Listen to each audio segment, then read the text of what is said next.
Hi friends, ನನ್ನ ಇನ್ನೊಂದು ವಿಡಿಯೋಗೆ ಸ್ವಾಗತ.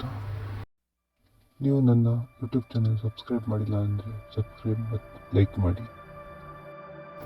SIAM HSRP Karnataka online registration 2024. ನಮಸ್ಕಾರ ಬಂಧುಗಳೇ, ಇಂದು ನಾವು HSRP ನಂಬರ್ ಪ್ಲೇಟ್ ಆನ್ಲೈನ್ನಲ್ಲಿ ಹೇಗೆ ನೋಂದಣಿ ಮಾಡುವುದು ಎಂಬುದರ ಬಗ್ಗೆ ಮಾಹಿತಿ ನೀಡಲಿದ್ದೇವೆ. ಈ ಮಾಹಿತಿಯು ಸಹಾಯಕವಾಗಲಿದೆ ಎಂದು ನಾವು ಭಾವಿಸಿದ್ದೇವೆ. ಸಹಾಯಕವಾದಲ್ಲಿ ನಿಮ್ಮ ಸ್ನೇಹಿತರಿಗೂ ತಪ್ಪದೆ ಹಂಚಿಕೊಳ್ಳಿ. HSRP ನಂಬರ್ ಪ್ಲೇಟ್ ಬಗ್ಗೆ ಮಾಹಿತಿ, ನೋಂದಣಿ ಪ್ರಕ್ರಿಯೆ ಹಾಗೂ ಕೊನೆಯ ದಿನಾಂಕದ ಕುರಿತು ಈ ಕೆಳಗೆ ಸಂಪೂರ್ಣವಾಗಿ ವಿವರಿಸಲಾಗಿದೆ. SIAM HSRP Karnataka online registration 2024.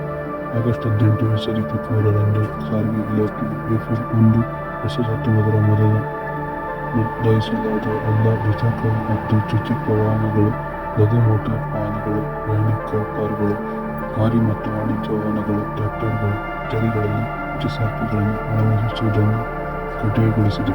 ಇದು 3 ತಿಂಗಳ ಗಡುವನ್ನು ನಿಗದಿಪಡಿಸಿದ್ದು ನವೆಂಬರ್ 17ರಂದು ಮುಕ್ತಾಯವಾಯಿತು. ಇಲಾಖೆಯು 3 ತಿಂಗಳ ಕಾಲ ಗಡುವನ್ನು ಎಚ್ಚರಿಸಿದ್ದು ಅದು ಫೆಬ್ರವರಿ 17ರಂದು ಕೊನೆಗೊಂಡಿತು. ಕೇವಲ 15 ಲಕ್ಷ ವಾಹನಗಳಲ್ಲಿ ಮಾತ್ರ HSRP ಅಳವಡಿಸಲಾಗಿದ್ದು, ಇಲಾಖೆ ಮತ್ತೊಮ್ಮೆ ಗಡುವನ್ನು ಎಚ್ಚರಿಸಿದೆ. ಏಪ್ರಿಲ್ 1, 2019 ಮೊದಲ ಕರ್ನಾಟಕದಲ್ಲಿ ಸುಮಾರು 2 ಕೋಟಿ ವಾಹನಗಳು ನೋಂದಣಿಯಾಗಿವೆ ಎಂದು ದಾಖಲೆಗಳು ತೋರಿಸುತ್ತದೆ. ನಿಗದಿತ ಗಡುವಿನೊಳಗೆ HSRPಗಳನ್ನು ಪಡೆಯದ ವಾಹನ ಮಾಲೀಕರು ದಂಡವನ್ನು ಪಾವತಿಸಬೇಕಾಗುತ್ತದೆ ಅಥವಾ ಇತರ ದಂಡ ಕ್ರಮಗಳನ್ನು ಎದುರಿಸಬೇಕಾಗುತ್ತದೆ. ಏನಿದು HSRP ಪ್ಲೇಟ್?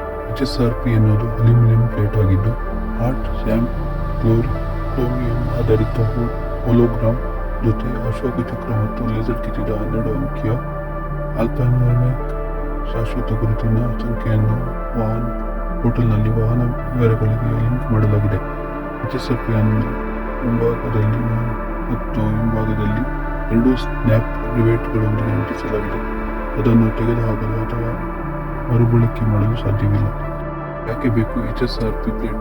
HSRP ಅವಶ್ಯಕತೆಯು ರಸ್ತೆಗಳಲ್ಲಿ ಸಂಚರಿಸುವ ಎಲ್ಲ ವಾಹನಗಳನ್ನು ಗುರುತಿಸುವುದು, ವಾಹನದಿಂದ ಹರಡುವ ಅಪರಾಧಗಳನ್ನು ಕಡಿಮೆ ಮಾಡುವುದು ಮತ್ತು ನಂಬರ್ ಪ್ಲೇಟ್ಗಳನ್ನು ತಿದ್ದುವುದು ಅಥವಾ ನಕಲಿ ಮಾಡುವುದನ್ನು ತಡೆಯುವ ಗುರಿಯನ್ನು ಹೊಂದಿದೆ.